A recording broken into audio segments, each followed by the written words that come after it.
Okey, hai. Assalamualaikum warahmatullahi wabarakatuh dan selamat sejahtera. Baiklah, hari ini kita akan terangkan mengenai ciri-ciri kesamaan dalam satu permasalahan. Okey, yang mana merupakan tajuk subtopik di dalam bab 1 iaitu konsep asas pemikiran computational. Okey, baiklah, tanpa membuang masa, kita okey, apa itu ciri-ciri kesamaan dalam satu masalah? Okey, boleh dikatakan kebolehan untuk mengenal pasti kesamaan ataupun perbezaan yang merupakan kemahiran asas bagi penyelesaian masalah dan mereka bentuk algoritma. Kalau kita nampak dekat sini, okey, keyword dia ialah penyelesaian masalah. Okey, sebelum ni pelajar telah mempelajari 4 teknik asas dalam pemikiran computational. Okey, kalau ingat lagi, um, bagi menyelesaikan penyelesaian masalah ni terdiri dari tergolong daripada teknik apa? Teknik apa kalau ingat lagi? Kita ada 4 teknik tu kan? Kita ada teknik apa? Kita ada teknik pengecaman corak, kita ada teknik pengitlakan, kita ada teknik peniskalaan dan juga kita ada teknik leraian. Okey, jadi bila keyword dia penyelesaian masalah ni, keyword penyelesaian masalah ni membawa kepada teknik pengitlakan. Ingatkan teknik yang keempat lah, teknik pengitlakan di mana kita menghasilkan model ataupun satu langkah untuk menyelesaikan masalah. Teknik yang menyelesaikan masalah lah. Okey. Ciri-ciri kesamaan ataupun perbezaan dapat dikesan. Masalah boleh dipecahkan kepada bahagian-bahagian yang lebih mudah diselesaikan. Dan seterusnya, lebih banyak corak yang kita temui, lebih cepat dan mudah masalah dapat diselesaikan. Okey, kita tengok contoh. Okey, situasi yang pertama. Okey, anda ialah penyelia di sebuah syarikat pembungkusan. Terdapat 10 bungkusan seperti dalam rajah 1.12 yang perlu dibungkuskan dalam 4 kotak. Ada 4 kotak, kotak A, kotak B dan kotak C dan juga kotak D. Okay, kotak yang disediakan mempunyai ketinggian 200 cm. Kaedah yang paling efisien untuk memasukkan semua bungkusan ke dalam kotak-kotak A, B, C dan D ditunjukkan dalam rajah 1.13. Okey, kita bayangkan kita ada kotak, 4 kotak. Okey, 4 kotak. Okay, kita ada 4 kotak. Kotak A, kotak B, kotak C dan kotak D. Okey, kotak A, kotak B, kotak C dan juga kotak D. Okey, kesemua bongkah ni kita kena masukkan ke dalam keempat-empat kotak. Yang mana ketinggiannya, aras ketinggiannya banyak 200 cm. Okey, macam mana kita nak start dulu? Macam mana? Apa perlu langkah yang kita mulakan? Okay, cuba tengok, perhatikan kesemua bongkah-bongkah yang ada ni. Dekat dalam rajah 1.12 ni.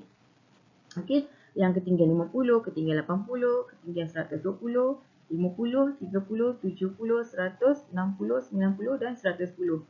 Okey, secara logiknya, apabila kita masukkan bongkah-bongkah tersebut ke dalam kotak-kotak ini, okey, ketinggian tu mestilah tidak lebih daripada 200 cm.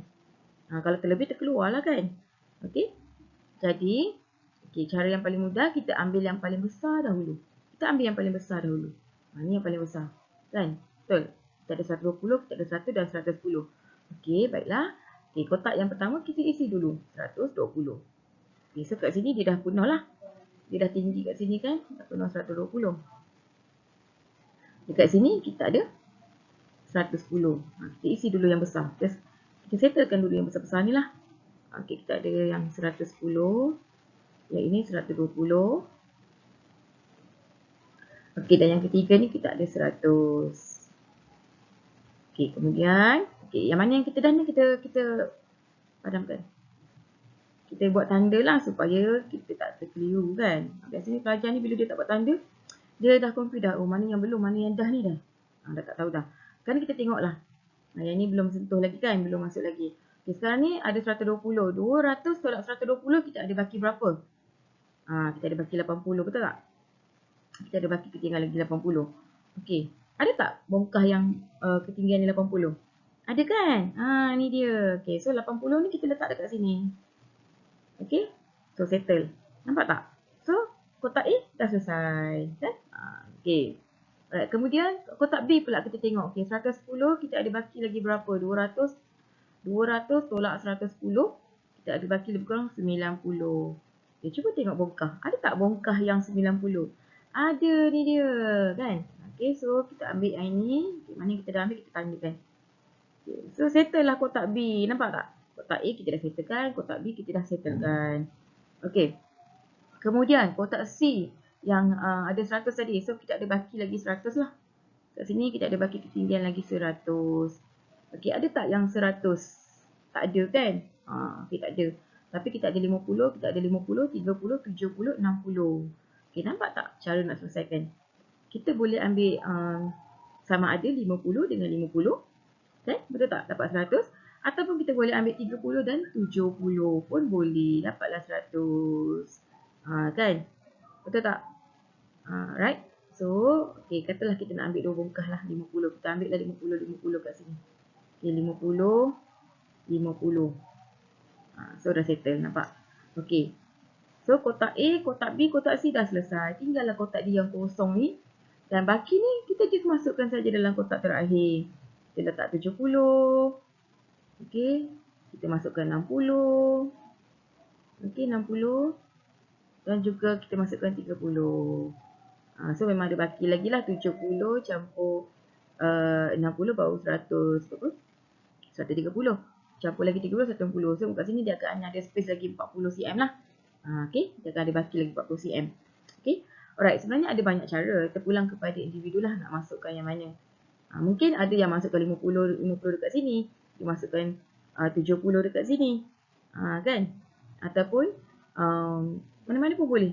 Tapi yang penting kita ambil yang besar dululah untuk mengisi ruang-ruang yang ada. Okay. Kita tengok penyelesaiannya. Macam saya cakap tadi lah. Okay. Ada banyak cara penyelesaian. Yang penting yang besar ni kita masukkan dulu. Okay. Kan? Ini kotak A tadi lah yang kita dah guna. Kotak B pun sama. Ini yang saya cakap tadi tu. Okay. Terpulang pada individu. Kalau kita nak masuk 50 dengan 50 kat sini pun tak ada masalah. Kalau 70, 30 sini pun tak masalah. Sebab jumlah dia sama je. 50 campur 50, 100. 70 dengan 30 pun 100. Jadi tak ada masalah lah Okay. Alright, kita tengok contoh yang kedua. Okay, syarikat pelancongan. Anda ialah penyelidik sebuah syarikat pelancongan. Syarikat anda telah menerima tempahan untuk membawa pelancong seramai 76 orang daripada 10 kumpulan yang berbeza ke satu destinasi. Pihak syarikat menyediakan beberapa buah bas pelancongan. Setiap bas boleh memuatkan seramai 20 penumpang. Anda ditugaskan untuk menyusun penumpang supaya setiap ahli dalam kumpulan menaiki bas yang sama. Okey, bila dapat soalan ni kita kena highlight dulu keyword dia. Okey. Kita highlightkan dulu. Okey. Alright. Ada total ada 76 orang. Okey, 76 orang. Okey, ada 10 kumpulan. Okey, 10 kumpulan. Okey, sekarang ni kita nak naik bas. Satu bas boleh memuatkan seramai 20 penumpang. Okey. So kita nak susun 76 orang ni ke dalam beberapa buah bas tanpa kita memisahkan kumpulannya. Kan? Contoh macam awak daripada SMK Payung Rumput, kemudian nak bergabung dengan sekolah SAM, mestilah awak nak naik bas yang sama kan? Takkanlah SMK Payung Rumput nak naik bas separuh naik sikit bas A, kemudian nak separuh lagi nak naik bas B, betul tak? Kan susah cikgu nak kontrol macam tu kan? So kita satu grup tu kita naik satu bas yang sama kan senang kita nak kawal kan? Okey, sekarang ni kita tengok penyelesaiannya lah. Okey, kita tengok dulu penyelesaiannya. Okey, sekarang ni kumpulan yang kita tengok dulu bas yang pertama. Sebab dalam soalan ni dia tak ada bagi tahu berapa banyak bas yang kita nak, yang telah disediakan. Betul tak? Dia tak ada bagi tahu. Kalau macam tadi dia bagi tahu 4 kotak. Macam ni dia tak ada bagi tahu berapa bas yang perlu digunakan. Kita yang kena come out. Keluarkan berapa banyak bas kita nak pakai. Okey, kita isi dululah beberapa buah bas lah. Okey, sekarang ni kita ambil bas A, bas B, bas C dulu. Okey, bas A sama juga. Kita ambil yang paling ramai. Kita isikan dulu yang paling ramai. Contoh kalau kita tengok tadi dekat slide sebelah tadi kan.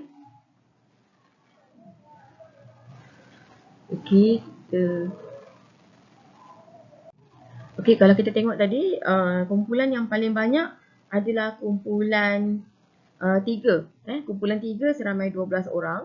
Kumpulan 7 seramai 10 orang dan kumpulan 10 seramai 11 orang. Ni yang kita buat. Kita ambil yang paling banyak dulu. Okey, kumpulan 3 yang ramai ni 12 orang kita letak dulu. Kita penuhkan dia dulu. Kumpulan bas yang kedua ni, kumpulan 10 ni kita letak sebelah orang yang kedua tertinggi kan.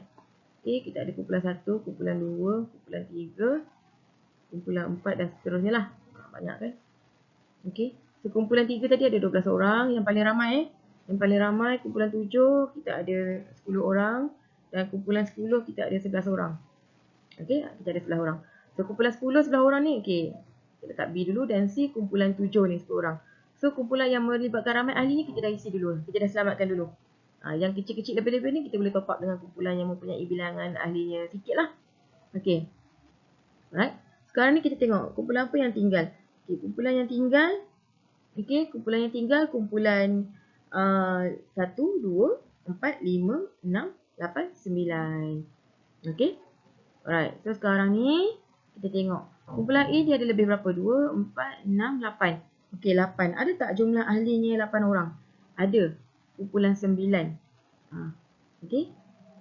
Jadi, kumpulan 9. Okey, kumpulan 9 ada 8 ahli. So, kita boleh gabungkan. Kumpulan 3 ni kita gabung dengan kumpulan 9. Yang mana ahlinya ada 8 orang. So, 12 campur 8 dah cukup 20 orang. So, pasti dah settle lah. Kumpulan 3 gabung dengan kumpulan 9. Dah cukup dah 20 orang. Okey. Kumpulan B kita tengok pula. Berapa lebih? 2, 4, 6, 8, 9. Okey, 9. So, ada tak kumpulan yang melibatkan 9 orang? Ada kumpulan 6. Kumpulan 6. So, kumpulan 10 akan gabung dengan kumpulan yang ke-6 lah.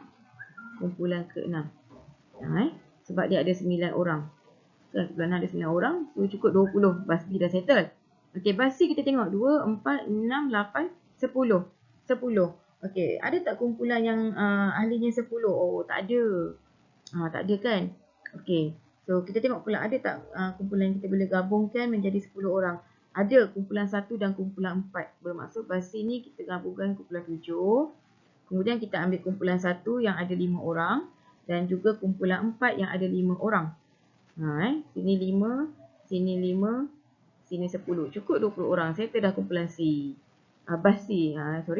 Bas C. Kumpulan 7, kumpulan 1 dan juga kumpulan 4. Okey. Sekarang ni masih lagi ada lebih. Kumpulan yang mana? Kumpulan kumpulan 1 dah settle. Kumpulan 2 belum ada lagi. Kumpulan 3 sudah. Kumpulan 4 sudah. Kumpulan 5. Kumpulan 2, 5. Kumpulan 8. Kumpulan 8. Kumpulan 8 lah. So, kumpulan 2, kumpulan 5 dan kumpulan 8 tu kita boleh gabungkan bas yang keempat. Bas D lah maksudnya. Okey. So, bas D. Kita bayangkan ni bas D. Kita bayangkan bas D.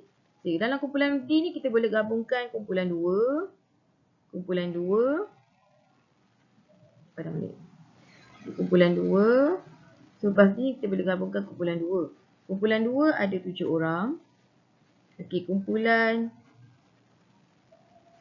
5. Okey. Kumpulan 5 ada 3 orang. Okey, dah 10 orang kat situ. Kemudian kita ada kumpulan yang ke-8. Kumpulan 8 kita ada 6 orang. Okey. So kat sini 16 lah, memang akan ada extra lah bas yang keempat. Jadi cukup tak? Semuanya ada 10 kumpulan. Kumpulan 1, kumpulan 2, kumpulan 3, kumpulan 4, kumpulan 5, kumpulan 6, kumpulan 7, kumpulan 8, kumpulan 9, kumpulan 10. Okey, cukup semuanya. Okey, so sekarang ni kita menggunakan 4 bas. So, berapakah bilangan bas yang diperlukan? 4 bas. 4 bas. Kita perlukan 4 bas jawapannya. Inilah. Okey. Kita gabungkan. Okey. Dan akhir sekali, contoh yang terakhir. Kita tengok. Okey. Anda dilantik sebagai pengerusi bagi persembahan sempena sambutan Hari Guru kat sekolah. Terdapat beberapa kumpulan yang akan mengambil bahagian.